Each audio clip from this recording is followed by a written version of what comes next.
13. Nós vamos ler o salmo todo, este pequeno salmo de apenas 6 versículos. E eu chamo a sua atenção para pensarmos sobre a saga da fé. Salmo de número 13. Até quando, Senhor? Para sempre te esquecerás de mim? Até quando esconderás de mim o teu rosto? Até quando terei inquietações e tristeza no coração dia após dia? Até quando meu inimigo triunfará sobre mim?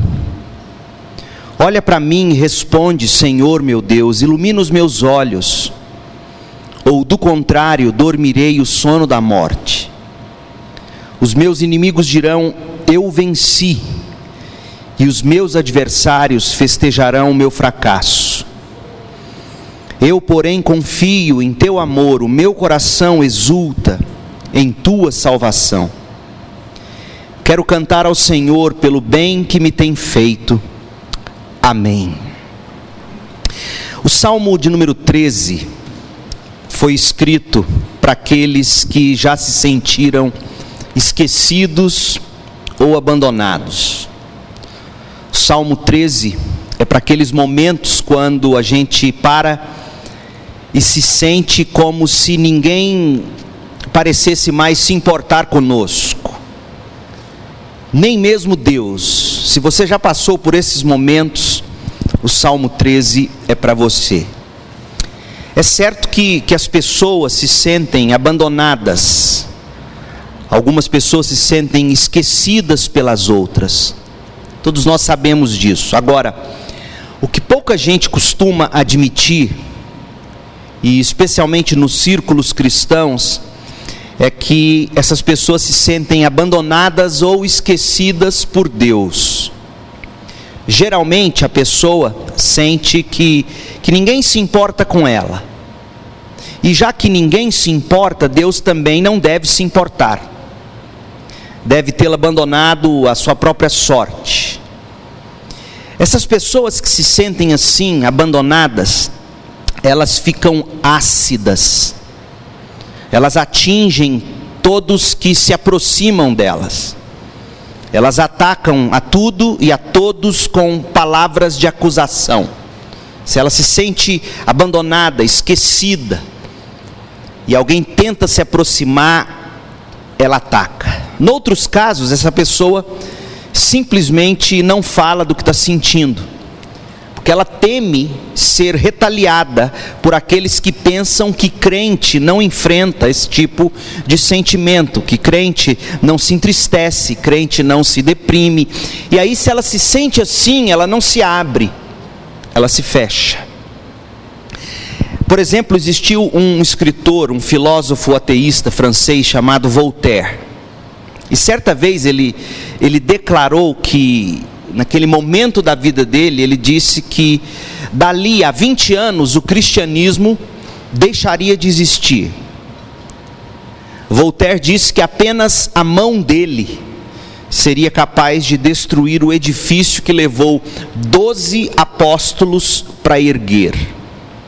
E disse ainda que em 50 anos ninguém mais se lembraria do cristianismo.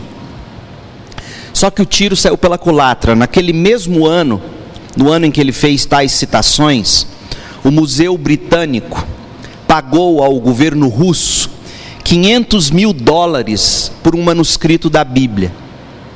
E no mesmo período, um dos livros de Voltaire estava sendo vendido em Londres por apenas 8 centavos.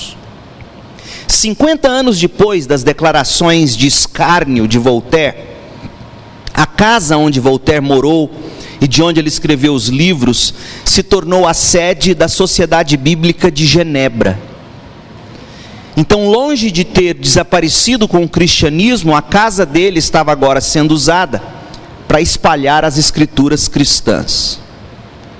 A enfermeira que acompanhou Voltaire em seu último estado de enfermidade, declarou para a mídia que a entrevistou em seguida que nem por toda a fortuna da Europa ela assistiria à morte de outro infiel. Ela não queria dinheiro algum para assistir de novo o caos que era ver um infiel morrendo. O médico de Voltaire estava do lado dele na hora em que o escritor morreu, e o médico reportou que as últimas palavras do filósofo ateu foram as seguintes, ouçam bem, abre aspas: "Fui abandonado por Deus e pelos homens", disse Voltaire. "Dou a você, doutor, metade de tudo que possuo, se tão somente me concederes mais 6 meses de vida. Então irei para o inferno, e você irá comigo. Ó Cristo, ó Jesus Cristo." Eu conto essa história, meus irmãos, para dizer que não nos surpreende quando um ateu diz palavras do tipo: "Fui abandonado por Deus, fui abandonado pelos homens." Afinal de contas, eles foram blasfemos durante toda a vida. No entanto, se qualquer pessoa que, professando ser cristão, disser algo do tipo e admitir tais sentimentos, essa pessoa logo observa os olhares desconfiados dos amigos que começam a julgá-los, não é verdade? E eu acho até que esse seria o motivo pelo qual nós não falamos sobre esses sentimentos, sobre muitos outros problemas pelos quais nós passamos. Temos medo de ser julgados. Por essas e outras, é muito bom nós termos o Salmo de número 13 para nós podermos ler. O Salmo foi escrito por Davi, o homem segundo o coração de Deus, conforme nos diz 1 de Samuel 13:14. E o que é interessante é que Davi aqui fala sobre o seu sentimento de abandono. Davi, o homem segundo o coração de Deus, se sentindo abandonado por Deus. Melhor ainda é perceber que Davi, o salmista, ele não maquiou as emoções dele. Davi escreveu o que ele estava pensando. Vale a pena ler de novo. Diz assim: "Até quando, Senhor? Para sempre te esquecerás de mim? Até quando esconderás de mim o teu rosto? Até quando terei inquietações e tristeza no coração, dia após dia? Até quando o meu inimigo triunfará sobre mim? Olha para mim e responde. Ilumina os meus olhos, ou do contrário eu dormirei o sono da morte, e os meus inimigos dirão: eu o venci, e os meus adversários festejarão o meu fracasso." São palavras fortes, irmãos. O Salmo 13 é para aqueles que já se sentiram esquecidos ou abandonados, seja por amigos, seja por Deus. O Salmo 13 é um salmo muito simples, um salmo pequeno, mas quando dizemos que ele é um salmo simples, não estamos dizendo que ele é um salmo simplório. O que o Salmo 13 tem de simplicidade, ele tem de profundidade. O tema do salmo é a saga da fé, ou seja, como é que a fé trilhou o caminho que vai do fundo do poço ao pico do céu. Como é que a fé partiu da angústia e chegou à adoração, e como a fé caminhou do vale aos montes. Então nós vamos ver a saga da fé. Em primeiro lugar, o ponto de partida. Onde estava Davi com sua fé no momento em que ele começou a escrever o salmo? A primeira coisa que a gente observa é que a fé conheceu o cansaço. A fé conheceu o cansaço. O ponto de partida do Salmo 13 é quando a fé conhece o cansaço. E a gente lendo esse salmo, a gente observa pelo menos 4 obstáculos que produziram o cansaço da fé de Davi. Em primeiro lugar, um tempo prolongado de lutas. Um tempo prolongado de lutas. A primeira observação que eu e você temos que fazer quando a gente lê um texto, e principalmente aqui o Salmo 13, é observar a quantidade de vezes que determinada palavra ou expressão aparece no texto. No caso aqui, num salmo de apenas 6 versículos, a expressão até quando, ela aparece 4 vezes. Em 6 versículos, a expressão até quando aparece 4 vezes. Em apenas 2, nos 2 primeiros versículos, você vê já no início do salmo, até quando, Senhor? E aí ele repete, até quando? No verso 2, até quando? E ele termina dizendo e perguntando de novo, até quando? O que nós podemos apreender disso aqui é que a fé conhece o cansaço pelo longo tempo de espera, pelo longo tempo de silêncio de Deus. Deus estava calado. O cansaço atinge a fé não só pelo longo tempo de espera, mas também pelo tempo longo de lutas. Então imagine você juntando esses 2 ingredientes: a demora de Deus em nos atender, a demora de Deus em nos responder, mas a demora de Deus em meio a muitas lutas. Então quando você junta demora, tempo com lutas, o que pode acontecer com a nossa fé? Em primeiro lugar, o tempo prolongado pode esfriar a fé. Em segundo lugar, as lutas azedam a fé. E um homem muito conhecido na história da igreja, chamado Andrew Fuller, comentando sobre o Salmo 13, ele disse algo que eu achei lindo. Ouça o que ele disse: não é sob os mais agudos, mas sob os mais prolongados sofrimentos que nos vemos em maior risco de exaurir. Quando Jó foi abandonado quando Jó foi abordado com as más notícias, em rápidas sucessões, ele as suportou com crescente fortaleza. Mas quando não conseguiu mais ver o fim de seus problemas, ele se afundou sob o peso delas. Veja o que ele diz: o sofrimento agudo, mas instantâneo, momentâneo, nem tanto assim abala a nossa fé. E aí ele cita Jó, dizendo: na medida em que Jó ia recebendo as más notícias, é como se nós víssemos em Jó uma crescente na fé dele, a ponto de ele, no primeiro momento, exortar a mulher dele, dizendo: mulher, falas como uma tola, uma louca.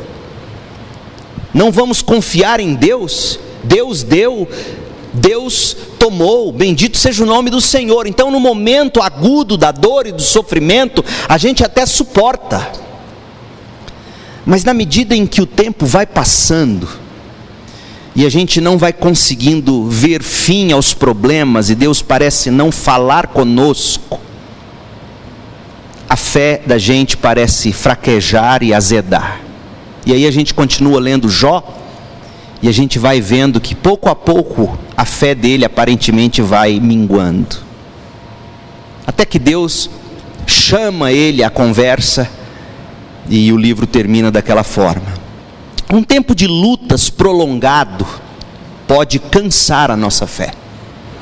Até quando, Senhor? Davi pergunta no primeiro versículo do Salmo 13. Até quando? Para sempre o Senhor vai se esquecer de mim? Será que vai ser para sempre esse tempo de espera? Será que vai ser para sempre esse tempo prolongado de lutas? A fé de Davi aparentemente estava cansada. Mas o segundo obstáculo, a falta de bênção aparente. Além de cansar a nossa fé, um tempo de lutas prolongado tende a nos fazer questionar as bênçãos de Deus. A segunda pergunta que Davi faz é a seguinte: até quando esconderás de mim o teu rosto? Dizer que a face de Deus está brilhando sobre alguém, ou que o rosto de Deus se levantou sobre alguém, é o mesmo que dizer que o favor ou as bênçãos de Deus estão sobre aquela pessoa. Assim é que ao dizer que Deus tinha escondido o rosto dele, Davi estava dizendo que havia tempos ele não provava das bênçãos de Deus. Até quando, Senhor, eu não vou ver o seu rosto sobre mim, derramando graça sobre minha vida? Irmãos, acontece o mesmo conosco. Tempos de lutas prolongados, desprovidos de lutas, de bênçãos aparentes, porque é óbvio que Deus estava com o seu rosto sobre Davi, é óbvio que as bênçãos de Deus não haviam sido retiradas de tudo da vida dele, mas há momentos em que nossas almas passam por esses eclipses, e esses tempos de lutas prolongados, desprovidos de qualquer bênção aparente, tendem a cansar a nossa fé. Então, por exemplo, os problemas na família, problema com filhos, com netos, a gente não vê a ação de Deus. Você tanto ora por um filho, você tanto ora por um cônjuge, você tanto ora por uma situação na família que você não vê ser resolvida, não pelo menos do jeito que você gostaria de ver. E aí esse tempo prolongado de lutas, onde o rosto de Deus parece escondido de você enquanto você clama, tende a cansar a sua fé. Os problemas, as perseguições no trabalho, por exemplo, você não vê a intervenção de Deus naquilo que você tanto tem pedido, e aí você se sente como se o rosto de Deus estivesse escondido de você. A falta de fruto naquilo que você tem produzido no trabalho ou tentado fazer na igreja, você parece que não vê o rosto de Deus se movendo em seu favor. A ausência de vitórias na vida espiritual, você não vê mais o poder de Deus te ajudando a vencer o pecado, as lutas, as batalhas. Então todas essas coisas aparentam que Deus escondeu de nós o rosto. A falta de bênção aparente tende a cansar nossa fé. Mas tem mais, o terceiro obstáculo são aqueles pensamentos intrusivos, são as emoções descontroladas. Na terceira vez que Davi pergunta até quando, Davi se refere a uma combinação que a gente pode bem chamar de pensamentos intrusivos e emoções descontroladas. Eu fico impressionado com a atualidade do Salmo 13. Olha o verso 2: até quando terei inquietações e tristeza no coração dia após dia? O que são inquietações senão o que os psicólogos chamam de pensamentos intrusivos? E o que são tristeza no coração dia após dia, senão uma emoção que se tornou descontrolada? Você não controla mais aquele sentimento de tristeza, ele agora domina você, você não tem domínio sobre ele. E quando o tempo de lutas prolongado não finda, quando nós não sentimos o rosto de Deus nos abençoando, a gente se vê abandonado, entregues a nós mesmos, e a nossa tendência vai ser o quê? Ruminar os fracassos, permitir que outras vozes nos assustem ou nos animem. Em vez de buscar na voz de Deus o ânimo e o conforto, a gente deixa que pensamentos intrusivos nos assustem, e esses pensamentos intrusivos são temores, são medos, ou pensamentos intrusivos que nos animem. E geralmente, sabe que tipo de pensamentos são esses? A cobiça. Emoções descontroladas no sentido de cobiça. E aí, o resultado disso é que o indivíduo cai abatido com ansiedade e pânico, como temos visto na sociedade contemporânea. Irmãos, quando pensamentos intrusivos e emoções descontroladas passam a nos controlar, fica difícil prosseguir com a vida de forma normal. Porque a gente acaba sendo roubado da capacidade de parar para refletir sobre as bênçãos e os benefícios que Deus tem nos dado. Se você não tem a paz para parar e refletir e contar as bênçãos, se você não tem a paz para parar e pensar e sem se esquecer de qualquer um dos benefícios que Deus com certeza tem dado, você se abate, a fé se cansa, ficamos entregues aos que os especialistas chamam ou costumam chamar de transtornos. E aí eu fiz questão de buscar a definição na psicologia de um transtorno. Olha o que é um transtorno. E veja se um transtorno, seja ele de ansiedade generalizada, seja ele um transtorno obsessivo compulsivo, TOC, veja se em essência um transtorno nada mais é do que pensamentos intrusivos, emoções descontroladas, fruto de uma fé cansada ou inexistente. Olha só o que é a definição de transtorno. Abre aspas. Alguns transtornos de ansiedade são marcados por pensamentos intrusivos, especialmente o transtorno de ansiedade generalizada e o transtorno obsessivo compulsivo. Ambos marcados por uma intensa intolerância à incerteza. Ou seja, o sujeito não tem certeza do que lhe irá acontecer, e ele não consegue lidar com a incerteza, ele entra em crise. Gente, quem não aprende a viver pela fé, desenvolve esses transtornos. Geralmente, continua a definição, as pessoas acometidas por esses transtornos têm uma coisa em comum. Sabe que coisa em comum é essa? A necessidade de controle. A pessoa que quer ter controle sobre tudo e sobre todos é a pessoa que não tem fé de que Deus é o soberano sobre tudo e sobre todos. Ela tem que ter o controle, não Deus. E aí a definição termina dizendo: e qualquer coisa que soe fora desse controle, ou que pareça ser imprevisível, se torna um desafio, muitas vezes difícil de suportar. Fecha aspas. Gente, o cansaço da fé é acentuado quando pelo menos um dos 3 fatores que eu vou citar a seguir se soma a esses anteriores.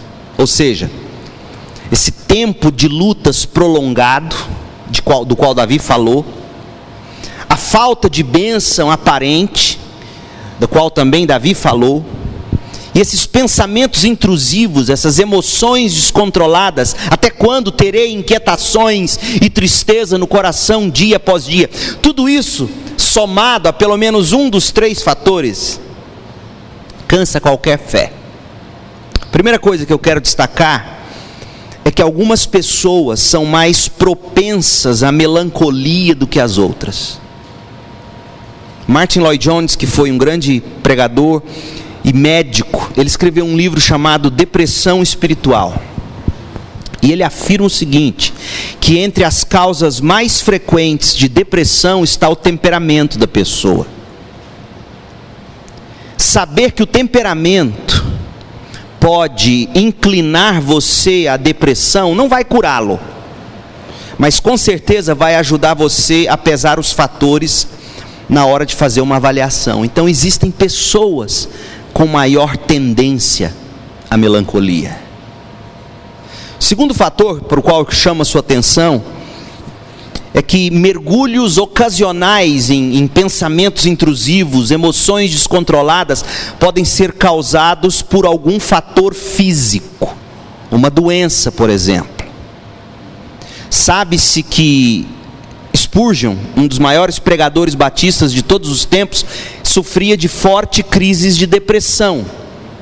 E a causa principal é que ele sofria de gota, que era marcado por uma inflamação dolorosíssima das juntas e excessiva quantidade de ácido úrico no sangue. E tal quadro era muito comum no final do século XIX, quando Spurgeon vivia. Então a gota drenava as energias do príncipe dos pregadores. Então você pode ter a tendência, por temperamento, para te levar à melancolia. Você pode ter um estado físico que esteja causando algum tipo de emoção descontrolada, um problema na tireoide que acaba ajudando a desenvolver uma depressão. Mas o terceiro fator que eu quero destacar é o cansaço físico, a fadiga mental, a tensão excessiva podem contribuir para o enfraquecimento do corpo e da alma, gerando o cansaço da fé. E se você quer um exemplo bíblico disso, basta você ler 1 de Reis 19, e lá você vai encontrar Elias entrando num momento de profunda melancolia, de emoção descontrolada, por causa de fadiga, cansaço e tensão excessivos. Então tudo isso junto pode acarretar esse cansaço da fé. Mas tem um último obstáculo que eu quero que você observe comigo, que é a pressão de um inimigo ou de um perseguidor. O último agente que a gente pode observar aqui no Salmo 13 como agente do cansaço da fé é a pressão de um inimigo. Leia comigo de novo o Salmo 13 a partir do verso 1. Até quando, Senhor? Para sempre te esquecerás de mim? O tempo de luta prolongado. Até quando esconderás de mim o teu rosto? A falta de bênção aparente. Até quando terei inquietações e tristeza no coração dia após dia? Pensamentos intrusivos e emoções descontroladas. E aí vem o último obstáculo. Até quando meu inimigo triunfará sobre mim? A pressão e o ataque constantes, gente, vindo de um inimigo, ou vindo de perseguidores, vindos de um vizinho, de um membro da família, que não se cansa de tentar afetar você, ferir você, cansar você. Isso drena nossas energias, causa cansaço na nossa fé. Agora, a maioria de nós pode não ter um inimigo desse tipo, que Davi descreve aqui. Mas todos nós temos um inimigo espiritual, o diabo.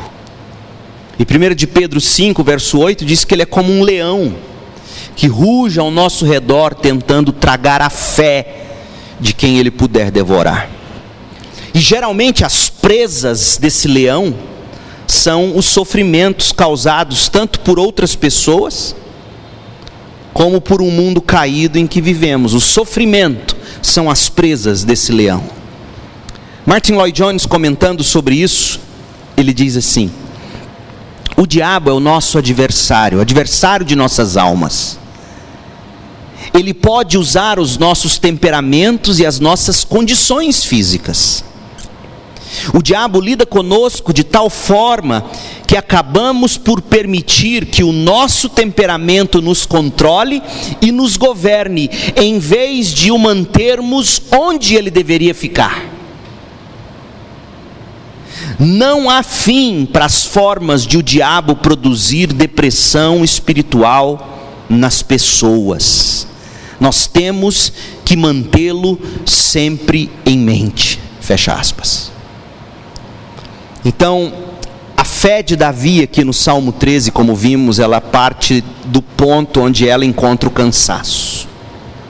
E pode ser que a sua fé esteja nesse momento no nível de cansaço, onde você não consegue dizer outra coisa no momento senão o que Davi estava dizendo aqui inicialmente. Até quando, Senhor?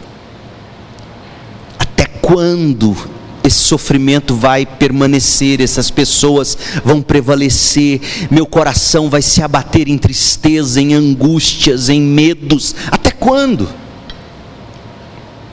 Aí vem o segundo ponto.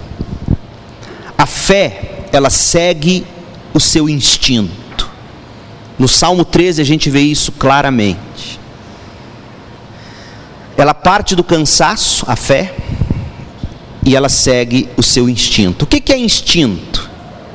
Instinto é um fator inato, ou força de origem biológica inerente.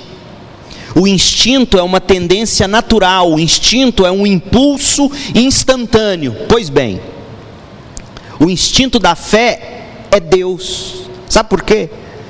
Porque Deus mesmo é o autor e o consumador da nossa fé, conforme Hebreus 12, verso 2 diz.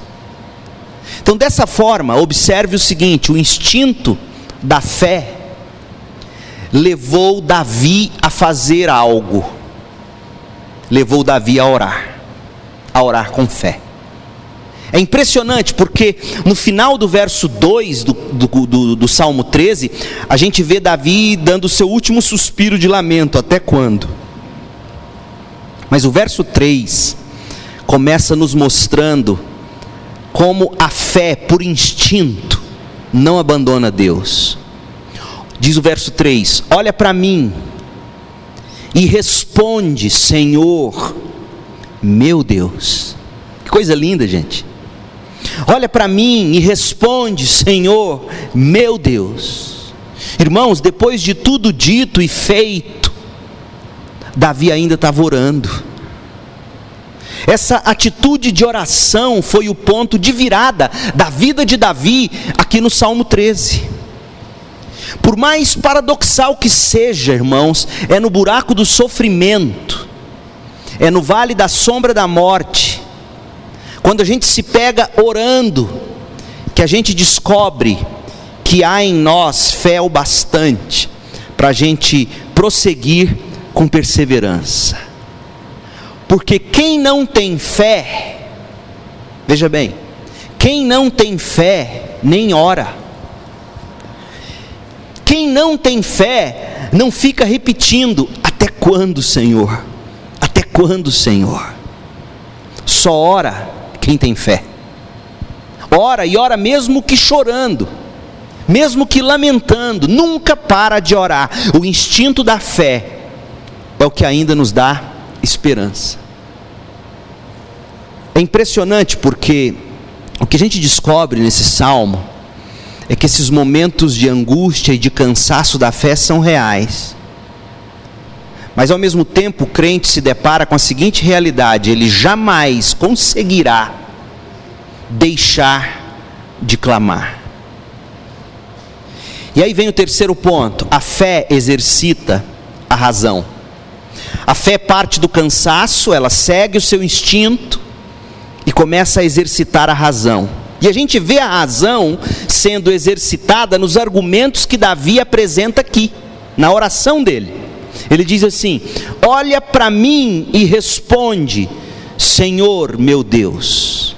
E olha que expressão lindíssima: ilumina os meus olhos, ou do contrário dormirei o sono da morte. Os meus inimigos dirão: eu venci, e os meus adversários festejarão o meu fracasso. Sabe o que Davi está pedindo? Davi está pedindo vida e vibração para o coração dele. Irmãos, essa expressão ilumina os meus olhos, ela fica mais bem compreendida quando a gente vê essa expressão sendo usada noutro contexto na Bíblia. E sabe aonde essa expressão ilumina meus olhos, ou algo parecido com ela, é usado de novo nas Escrituras? 1 Samuel 14. Em 1 Samuel 14, no versículo 29, Jonatas disse: meu pai trouxe desgraça para nós. Veja como meus olhos brilham, desde que provei um pouco deste mel. Saul tinha proibido as tropas de comerem, e Jonatas, filho dele, na tropa do exército, ele encontra mel e come. E ele come porque a fome estava roubando força e energia dele dos soldados. E a falta de comida, a inanição estava visível nos olhos já sem brilho de Jonatas. E o texto bíblico diz que depois que Jonatas comeu do mel, Jonatas teve de volta o brilho no olhar. Então Davi, ao orar pedindo brilho aos olhos, sabe o que Davi estava pedindo? Davi estava pedindo sustento para a alma.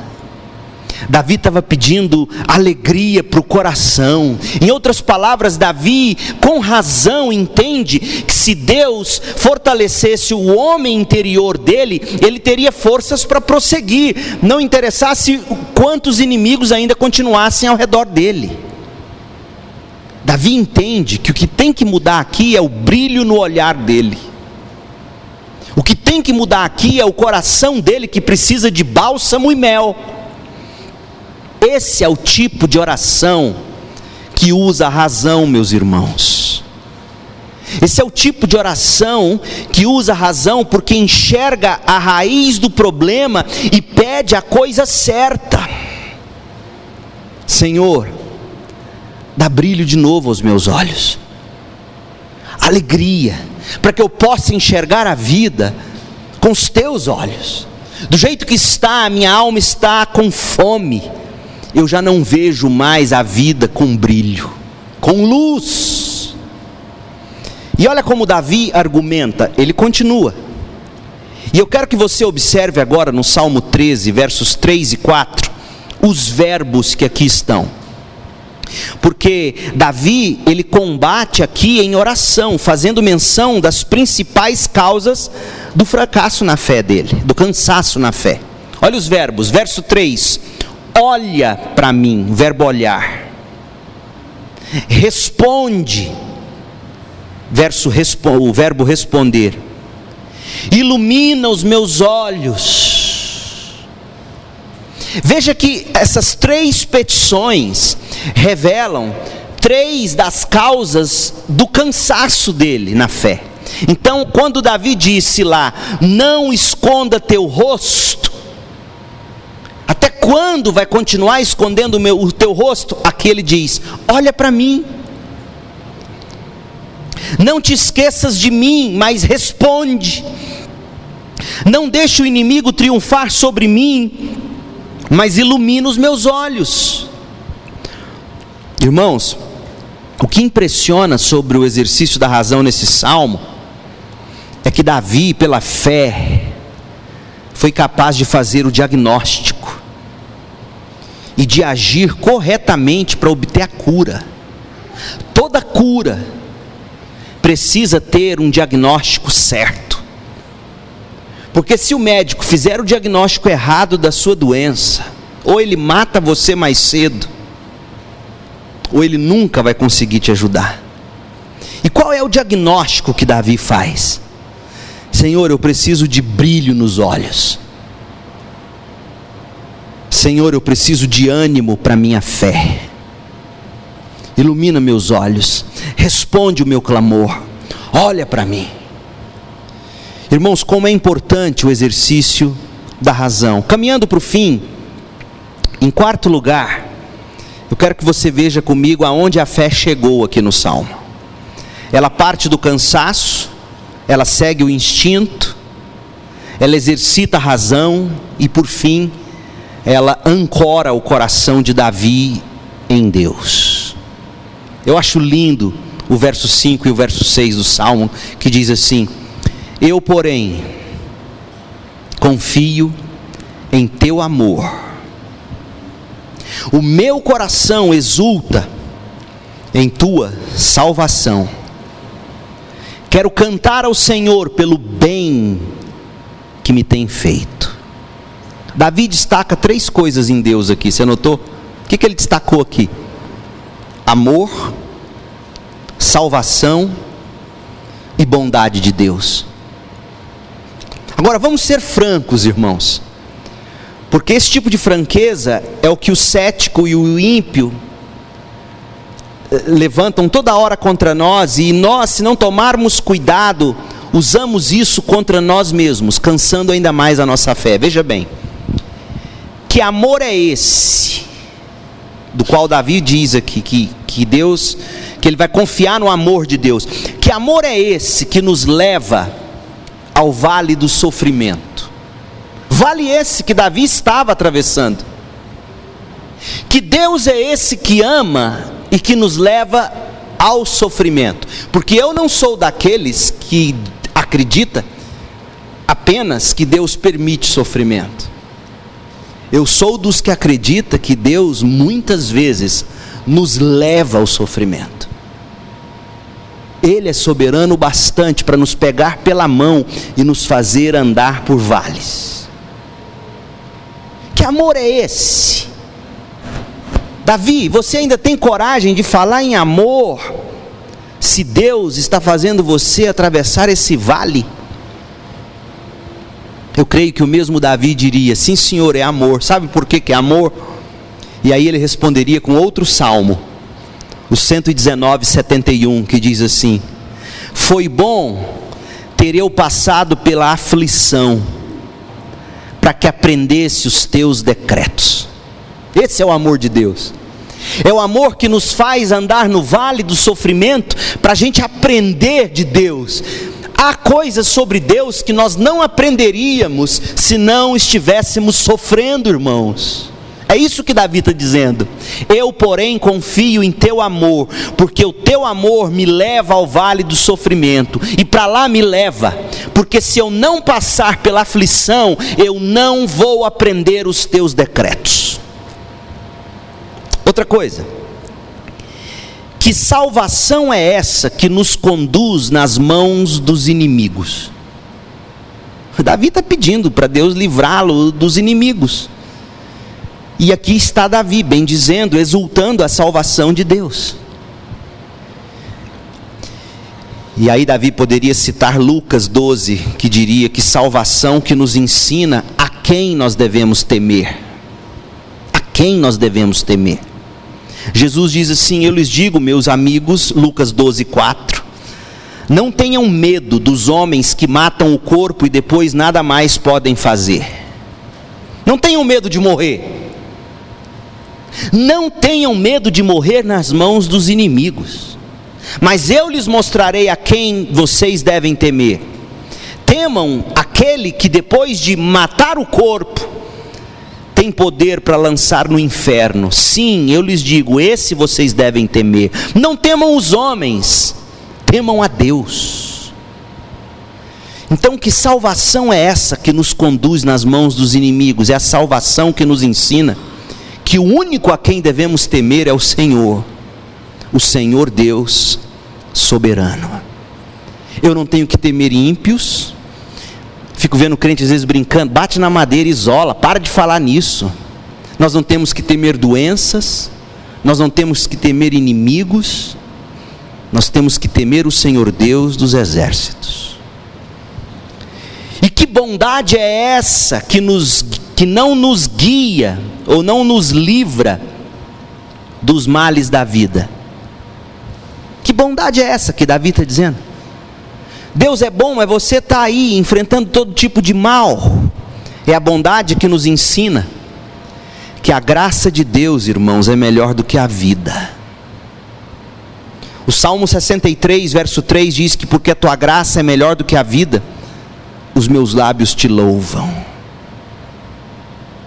Pega tudo daquilo que você acha que é bom na sua vida. Se você não tiver Deus nisso, isso não tem valor. Davi era capaz de dizer que Deus era bom porque ele tinha Deus, porque tudo mais havia sido tirado dele: liberdade, reputação, saúde, família, prestígio. Mas ainda lhe restava Deus. Deus ainda era com ele. Então a bondade de Deus é do tipo que nos ensina que a graça de Deus é melhor do que a vida. E só o sofrimento, só os males da vida nos ensinam isso. A minha graça te basta, diz Deus a Paulo, porque o poder se aperfeiçoa na fraqueza. Irmãos, não fosse a fé, Davi teria naufragado. A saga da fé é o tema do Salmo 13. A fé que parte do cansaço, que segue o seu instinto, que exerce a razão e que por fim ancora o coração do crente em Deus. É dessa fé em Cristo que a gente precisa para viver. Que Deus te abençoe e que o Senhor encha o seu coração de fé em Cristo, o Senhor de toda glória e de toda graça. Oremos. Senhor, em nome de Jesus, nós te agradecemos, nós te louvamos por esse exemplo de fé que foi Davi para nós. Ó Deus, se há aqui alguém que esteja se abatendo por conta do cansaço da fé, que nesse instante, ao ter ouvido a tua palavra, que essa pessoa possa encontrar no Senhor um refúgio, possa exercitar a razão em oração diante do Senhor, que o Senhor possa vir em socorro, e que o Senhor possa conduzir esse coração a reconhecer que o teu amor, a tua salvação e a tua bondade é o que de fato importam para nós. Ó Deus, que haja hoje à noite um acréscimo de fé aqui, que haja hoje à noite o nascimento da fé nos corações dos que me ouvem e porventura não a tenham ainda, e que haja hoje à noite um enriquecimento da fé no Senhor Jesus Cristo. Nós oramos agradecidos no nome do Senhor. Amém.